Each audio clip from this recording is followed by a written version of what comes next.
Olá, eu sou o Bruno Natal e nesse resumido entrevista eu converso com o cientista Marcelo Gleiser, professor titular de Física e Astronomia do Dartmouth College, doutorado pelo King's College de Londres. Ele é autor de 14 livros, já escreveu mais de 100 artigos, milhares de ensaios, foi publicado em veículos como o New York Times e já recebeu vários prêmios internacionais.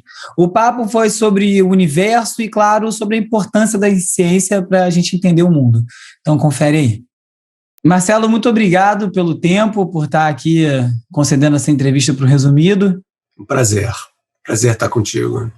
Eu vou começar esse papo por uma questão que me aflige desde muito pequeno. Quando eu era pequeno, eu uma vez li em algum lugar, que eu não me lembro onde foi, que se você começasse a pensar muito sobre o universo, sobre no que o universo está contido e onde a gente está, você terminaria enlouquecendo.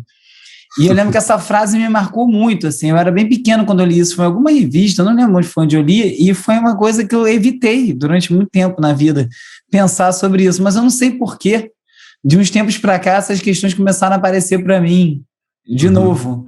E acompanhando o seu canal, vendo os vídeos, eu fui conhecer o seu canal pelo vídeo que você fez sobre Dark, a série da Netflix, acho que foi o primeiro vídeo que eu vi, e aí acabei vendo vários vídeos lá. E aí queria te perguntar essa pergunta básica, para a gente abrir logo, escancarando a porta. O universo está dentro do quê, Marcelo? Bom, então vamos lá, né? Então, para começar, esses assuntos mais existenciais, né, com relação ao tamanho do universo e como nós somos pequenos e qual o sentido da existência e tal, realmente são assuntos que são meio que inevitáveis na vida da gente, né? Todo mundo pensa sobre isso, em algum momento da vida alguém deve ter pensado de onde que veio tudo, por que que eu estou aqui, né? E por que que o universo é tão grande, por que que eu existo nesse momento e não no outro momento, quer dizer, essas perguntas todas e tal. Mas a ideia do universo caber dentro de alguma outra coisa, né? A ideia de, se o universo tem tudo, contém tudo que existe, o que contém o universo, né? É uma coisa, é meio um paradoxo de linguagem, se você parar para pensar, né? Porque a ideia é que o universo, em princípio, contém tudo que existe, inclusive a si mesmo, que é uma coisa que é difícil de entender, né? Porque, por exemplo, você está aí gravando essa entrevista comigo, você está num quarto, então o quarto contém o Bruno, né? E aqui, no meu caso, estou aqui no meu escritório, contém o Marcelo, e você vai indo nessa coisa de meio que casca, que nem parece uma cebola, né? Uma coisa contém a outra, contém a outra, contém a outra, até chegar no universo que contém tudo, mas aí o resto, né? Então, o ponto é o seguinte, então tem duas maneiras de pensar nisso. A primeira é a seguinte, a primeira é dizer que o universo é infinito. E isso parece ser uma ideia meio abstrata e tal, porque infinito é uma coisa, é mais uma ideia do que uma coisa concreta, né? Como é que a gente sabe que uma coisa é infinita, né? A gente não pode nunca ter certeza absoluta, porque ninguém vai caminhar uma distância infinita para falar, cara, o negócio realmente não termina nunca, o universo é infinito. Não dá para fazer isso, né, com 100 anos de vida, né? Então, o que você faz? Você fala, tudo indica, quando os astrônomos medem as propriedades do espaço, isso a gente pode fazer super bem hoje em dia, de que realmente o universo é infinito. E se o universo é infinito, ele não tem um fim, entendeu? Ele é uma coisa que, a ideia de infinito é uma coisa que não tem fim, né? Então, ele não tem um fim. Então, essa é a primeira resposta. Não acalma a mente muito, né? Não acalma a mente, mas pelo menos dá uma indicação de que o universo é uma coisa absolutamente fascinante, né? E que mais fascinante ainda é o fato de que a gente, nós humanos, com essa cabeça pequena que a gente tem aqui e tal, a gente consegue conceber e medir e pensar sobre essas coisas, né? Então, então essa é uma coisa que para mim é incrível. A outra é o fato seguinte, mesmo que, isso aqui é interessante, mesmo que o universo seja infinito, tá? A gente não vai nunca entender isso perfeitamente, porque a gente vive numa bolha. Que bolha é essa? É o que eu chamo de uma bolha de informação cósmica.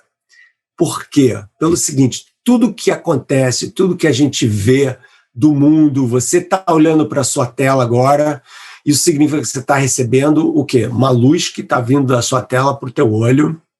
Essa informação depende da luz. E a luz, ela tem uma velocidade finita. Ela é rápida pra caramba, entendeu? 300 mil quilômetros em 1 segundo.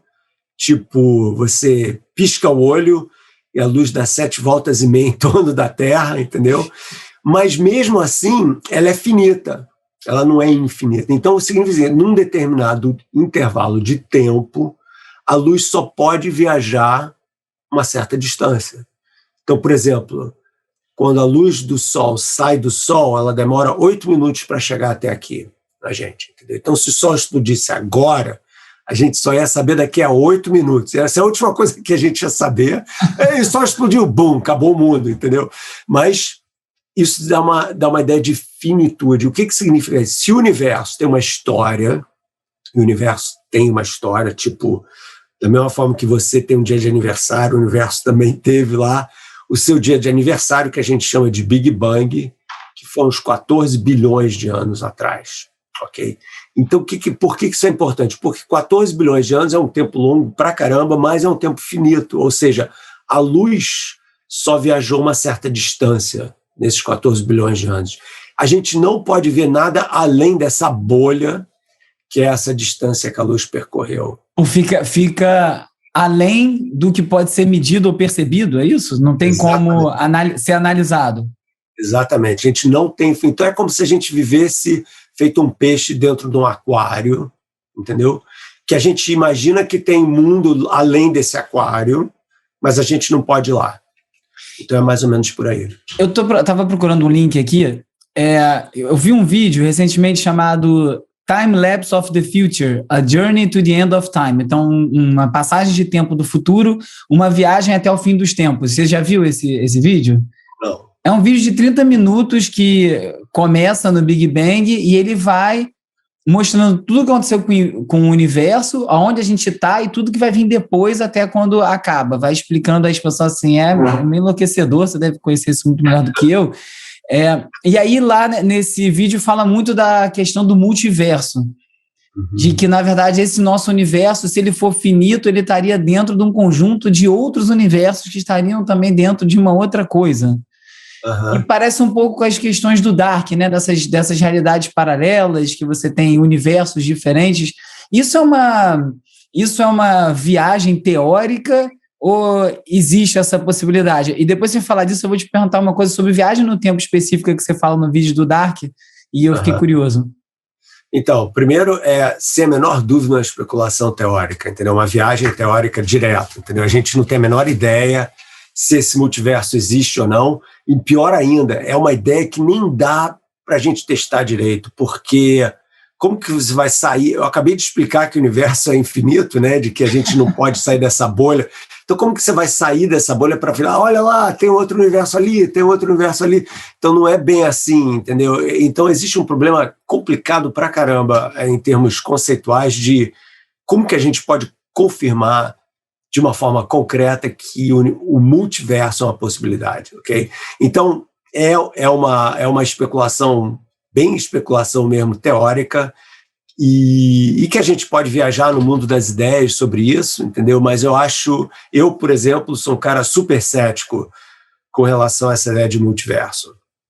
Porque você não acredita? Eu acho que ela não tem um fundamento, porque acreditar é uma palavra meio complicada em ciência, né? Então, eu acho que ela não tem um fundamento conceitual muito forte. Eu acho que ela é meio um resultado de uma espécie de um desespero dos físicos teóricos atuais de não aceitarem o fato de que a ciência não pode responder todas as perguntas. Eu ouvi uma teoria uma vez que dizia que a cada acontecimento que tem na vida, cada decisão, vamos dizer, binária, sim ou não, abre uma bifurcação no universo em que tem... Você diz sim para uma coisa e tem toda uma linha que, quando você diz sim, e se você disser não, toda uma outra linha desenvolvida e que essas duas linhas coexistem. Então, tem esse dia que você aceitou fazer a entrevista e tem o dia que você não aceitou e como a sua vida seguiu e como a minha vida seguiu. Isso tem a ver com essa ideia. Então, ok, tem vários tipos de multiversos diferentes, ok? Então, esse multiverso aí que você está falando, que, aliás, é o multiverso que aparece na série Dark também, entendeu? É o que eles chamam de é o que vem da teoria quântica, vem da física quântica, entendeu? E a ideia na física quântica isso se chama teoria dos muitos mundos. E aí, na física quântica é o seguinte, existem dois tipos de física, isso falando de maneira super simplificada mesmo, entendeu? A física clássica, que é a nossa física do dia a dia e tal, carro, passarinho voando, nuvem, etc. e tal.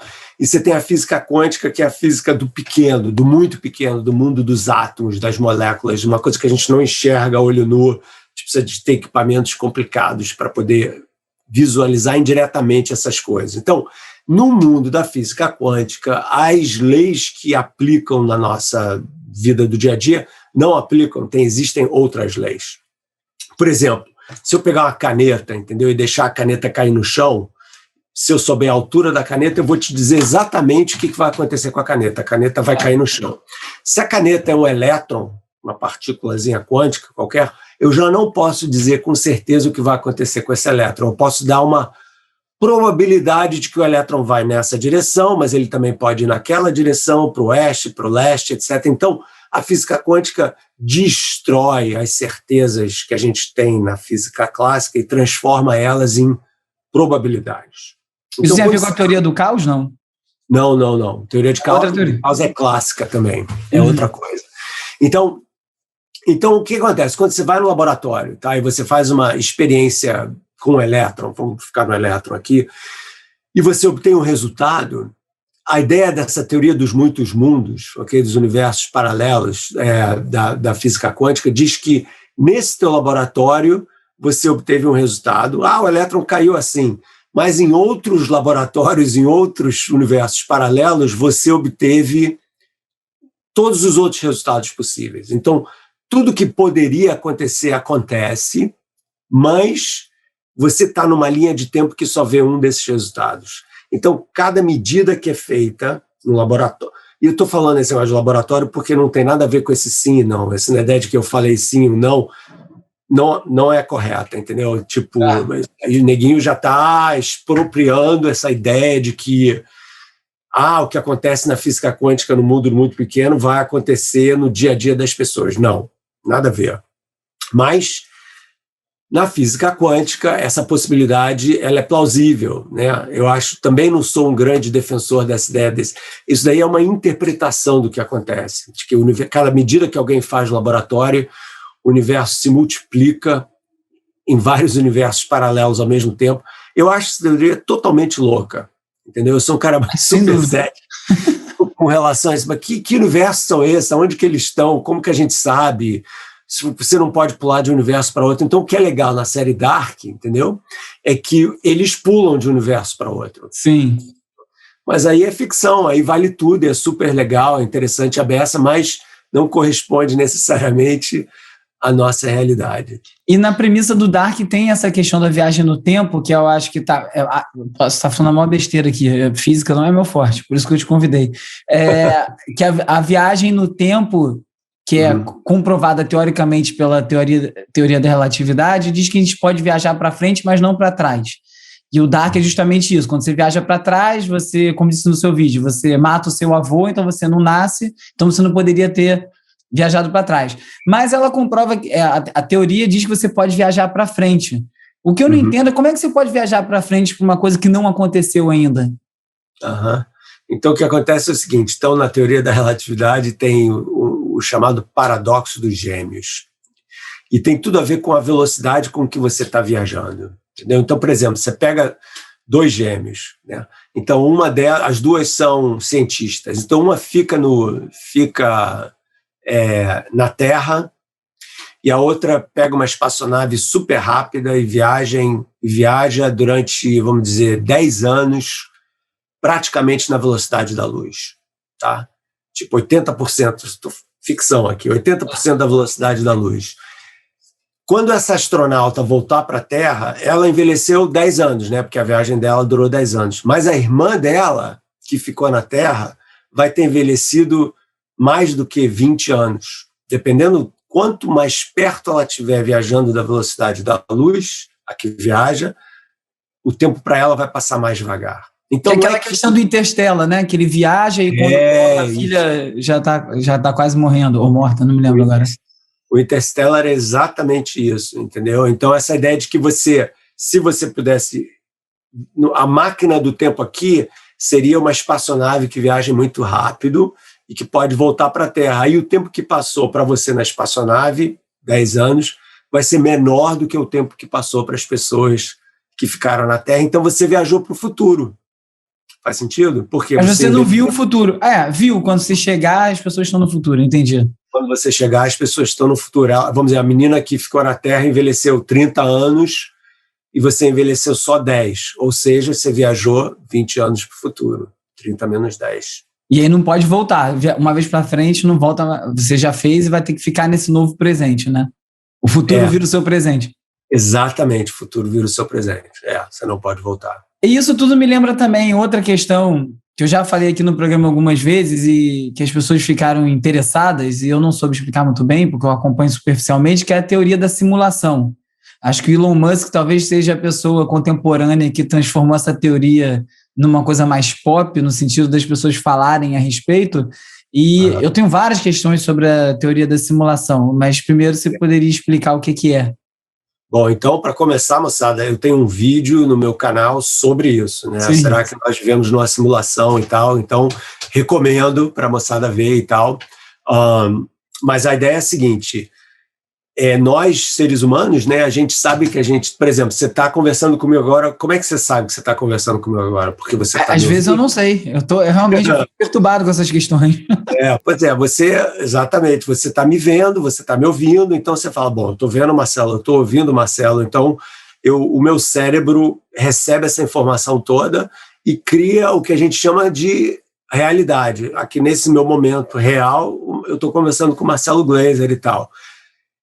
O ponto da simulação é o seguinte, a gente só sabe que as coisas estão acontecendo porque o nosso cérebro está recebendo luz, está recebendo som, você está sentado numa cadeira. Então, o cérebro é que constrói o que a gente chama de realidade. Entendeu? E essa construção da realidade vem desses impulsos todos que a gente está recebendo.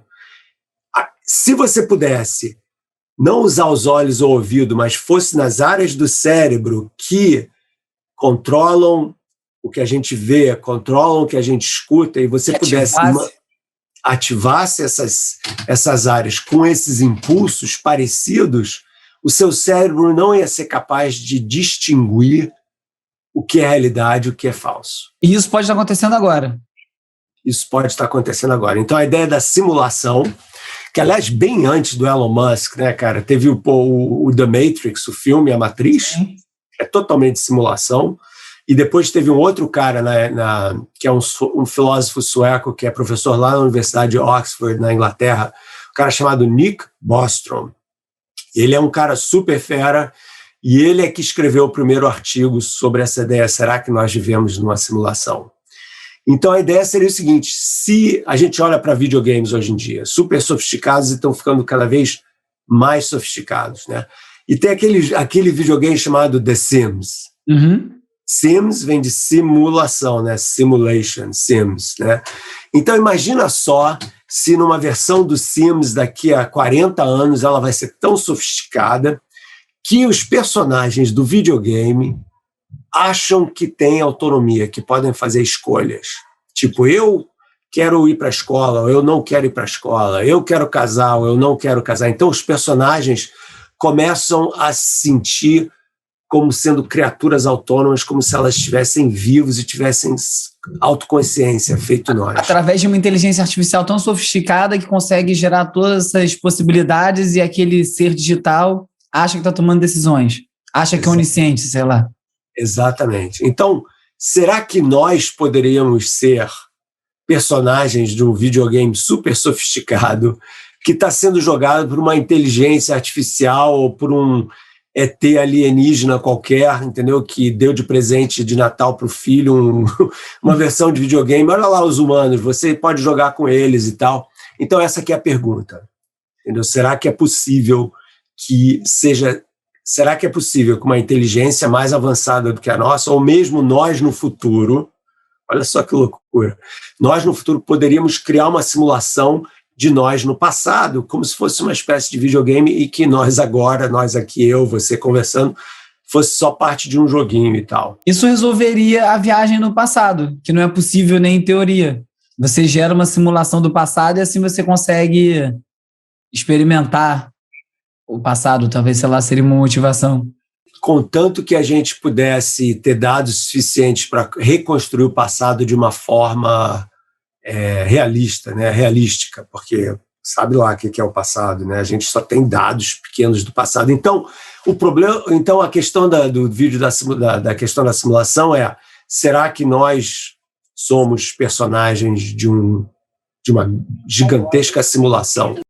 Uma coisa que eu nunca entendo é o seguinte: na simulação, ela é inteira minha? A gente está vivendo a mesma simulação ou você só existe na minha? Você nem existe. Só a minha é pessoal.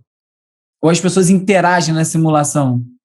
Podem acontecer as duas coisas. Por exemplo, lembra no The Matrix, no filme? Uhum. No The Matrix, para quem não viu ainda, porque é um filme antigo, né? Às vezes a gente vai ter essa observação, né? Então, no filme The Matrix, o que a gente vê é que a simulação é individualizada. Cada um vive a vida, e aí nessa simulação da sua vida, this is your life, né? Na simulação da sua vida aparecem todas as pessoas com quem você se relaciona, as viagens que você faz. Então, parece que é o mundo real, e você é incapaz de distinguir. E então, essa é que é a história da simulação. Tem uma pergunta filosófica muito interessante, que é a seguinte: e se fosse uma simulação e você não soubesse, faz alguma diferença?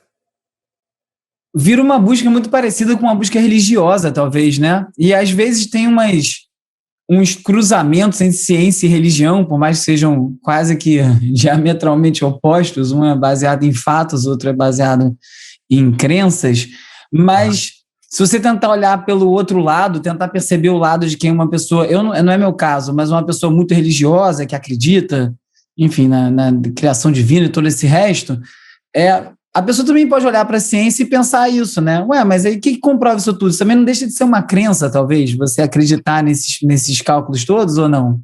Não, é profundamente diferente. Que bom que você tocou nesse assunto, porque ciência não é baseado em fé, entendeu?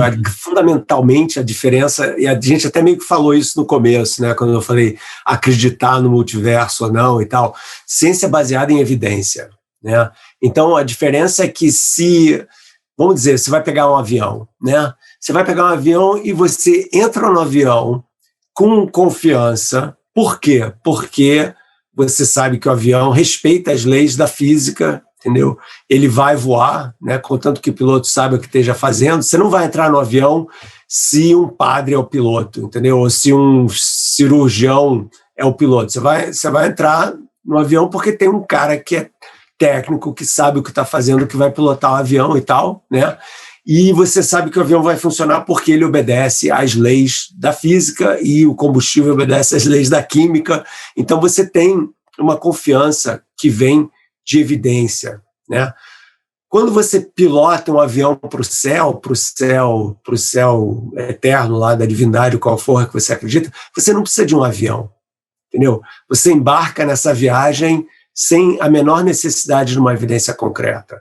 Essa é a diferença fundamental. Então, quando um cientista faz uma asserção do tipo: se você não tomar vacina, você está aumentando a possibilidade de que você vai morrer de 90%, essa asserção não vem de uma fé, ela vem de um estudo detalhado de dados e tal, que as pessoas, entendeu? Que as pessoas têm a liberdade, pelo menos a maioria dos países que existem, que não são autocráticos, de tomar uma decisão: sim, vou tomar, não vou tomar. E, sinceramente, essa é uma decisão que você morre em todos os universos, entendeu? No universo que você disse sim.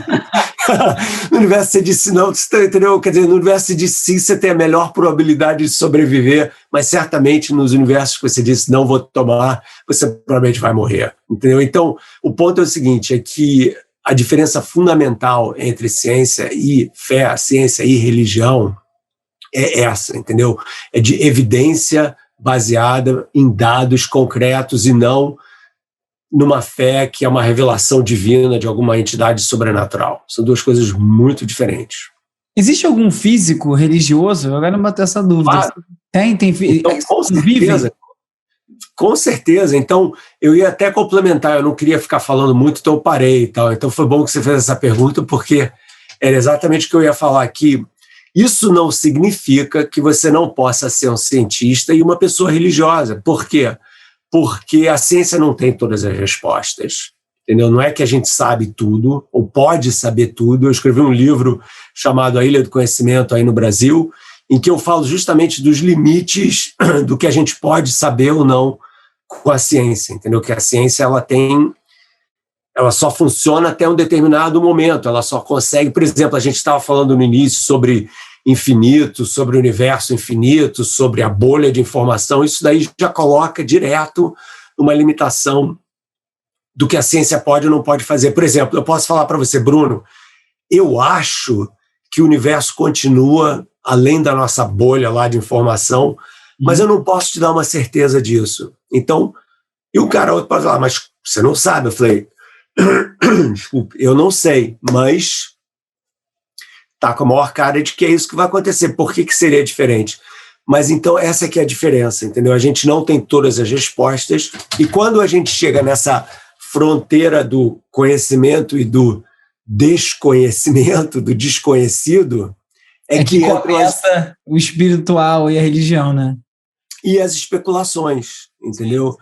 Então a ideia é assim. Então o lance do multiverso, voltando só para juntar tudo, que lindo, juntar tudo, o lance do multiverso que apareceu como uma, vamos dizer assim, eu falei que é uma solução meio desesperada. Lembra que eu mencionei isso? Falei, é uma solução meio desesperada. Por quê? Porque é o seguinte, o universo em que a gente vive parece ser tão programado para que as coisas deem certo, para que a vida inteligente, ou seja, nós, exista, que os físicos disseram o seguinte, cara, em vez de achar que esse nosso universo é muito especial, tão especial que ele é capaz de gerar inteligência, nós aqui, etc., vamos imaginar que existe um montão de universos, uma multitude de universos, e que o nosso seja só uma flutuação, um universozinho pequenininho, no qual as propriedades da natureza conspiraram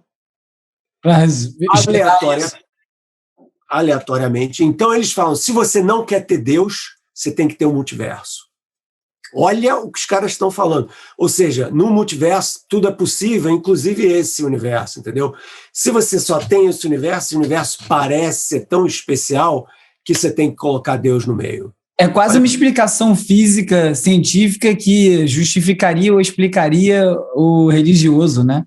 O divino. Que é perigosíssimo, entendeu? Uma atitude extremamente perigosa e profundamente errada, que é uma coisa que eu escrevi em vários ensaios, em livros, entendeu? Uma coisa não tem nada a ver com a outra. O fato do universo ser como ele é, ou seja, um universo que tem o nosso planeta aqui, que tem vida, que é um planeta incrível, que tem até essa vida inteligente aí, que é nosso, semi-inteligente, né? Depende de como você define a inteligência. Ou de quem, né? Ou de quem, né? Exatamente. Isso não significa que o universo tem um plano, entendeu? E que tem um engenheiro mor lá, o nosso pai de todos, que desenhou o universo dessa forma, de jeito algum. Entendeu? Eu tenho uma visão, a visão para mim é que é tudo muito mágico, e eu acho que é isso, eu acho que se eu penso em Deus e em algo divino, eu acabo pensando do ponto de vista físico, biológico, químico, nessa mágica toda que é o mundo, nesse equilíbrio, nessa quantidade de coisas, isso aí para mim já me basta como explicação. Marcelo, muito obrigado pelo papo, uma grande viajada aqui, eu nesses episódios de entrevista, eu sempre boto um título, além do nome do convidado. E aí, acho que enquanto você falava, o título que eu pensei vai ser Marcelo Gleiser é uma viagem pelo espaço, tá bom? Tá ótimo. Beleza, Marcelo. Quem quiser te encontrar, te acha onde? Moleza. É só bater meu nome, né, Marcelo Gleiser, que vai achar um monte de coisas, ou vai no meu Instagram, que é @GleiserOficial com 2 Fs, porque eu uso aqui nos Estados Unidos também. E ali tem um link na minha bio que coloca todos os dados e tal. Tem um canal no YouTube também, né? Para quem quiser ver os vídeos, só procurar lá. Marcelo Gleiser no YouTube, moleza. Tá bom. Crescendo. Muito obrigado, Marcelo. Vamos a gente conversa de novo um outro dia, que ainda fiquei aqui uma lista de perguntas aqui ainda sobre armazenamento de carbono, exploração de outros planetas, e a gente fica para uma outra conversa. Com certeza, Bruno. Até Obrigado, mais. Marcelo. Um abraço. Um abraço, até mais. Tchau. Essa entrevista foi parte do podcast Resumido número 104. Você pode ouvir o resumido no www.resumido.cc, ou então você pode encontrar os links também no Instagram, @resumido.podcast, ou no Twitter, no @urbe. Vamos nessa, Resumido!